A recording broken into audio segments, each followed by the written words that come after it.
Simon pour votre dose quotidienne d'actualité chaude du foot européen. Au programme aujourd'hui, on commence fort avec Ansu Fati. L'attaquant du FC Barcelone, longtemps considéré comme le successeur naturel de Lionel Messi, est sur le point de quitter la Catalogne. Du moins, temporairement. Selon les dernières infos venues d'Espagne et confirmées en France, Fati serait tout proche de rejoindre l'AS Monaco. Le deal ? Un prêt avec option d'achat, un format parfait pour toutes les parties. Le joueur aura enfin du temps de jeu. Monaco récupère un talent offensif de haut niveau. Et le Barça garde un œil sur sa progression. Ce transfert peut être un vrai tournant dans la carrière d'Ansu Fati, qui peine à retrouver sa meilleure forme depuis sa grave blessure au genou. À 22 ans, il a encore tout à prouver. Et quoi de mieux qu'un nouveau projet en Ligue 1, dans un club structuré, ambitieux et qualifié pour l'Europe? Monaco, après avoir développé des talents comme Mbappé, Tchouaméni ou Fofana, pourrait bien être le tremplin idéal pour relancer Ansu.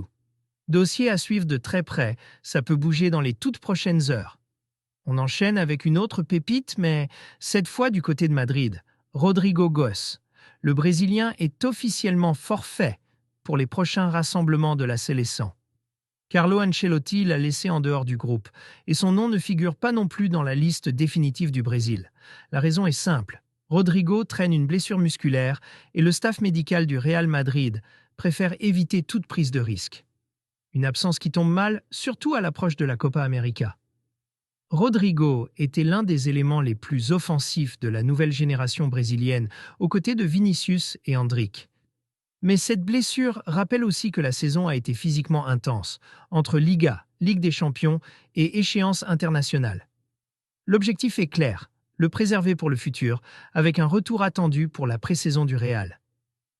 Pendant ce temps, un autre joueur attire toute l'attention à Madrid, Arda Güler. Le jeune crack turc a fait parler de lui ces dernières semaines, notamment avec des performances impressionnantes, malgré un temps de jeu réduit. 6 buts en Liga, en seulement 10 matchs joués, et surtout un sang-froid et une qualité technique qui impressionnent les supporters et le staff. Mais alors qu'on pensait qu'un prêt était envisagé pour lui donner plus de minutes, le club a fermé la porte à toute sortie. Xabi Alonso, qui devrait bien être le nouvel entraîneur du Real, considère Arda comme un élément stratégique pour la saison 2025-2026. L'idée, c'est de l'intégrer davantage dans la rotation, voire de lui confier un rôle régulier en tant que super sub ou milieu offensif mobile. Le message est clair, Güler reste et Güler compte. Et voilà pour votre gros récap foot du jour. Ansu Fati se rapproche fortement de Monaco pour se relancer. Rodrigo est écarté à cause d'une blessure. Le Brésil devra faire sans lui. Arda Güler ne partira pas. Il est crucial pour le Real. Dites-nous en commentaire, est-ce que vous croyez encore au potentiel d'Ansu Fati? Le Brésil peut-il briller sans Rodrigo cet été? Güler mérite-t-il d'être titulaire au Real la saison prochaine? Pensez à vous abonner, à liker et à partager cette vidéo à tous vos amis fans de foot.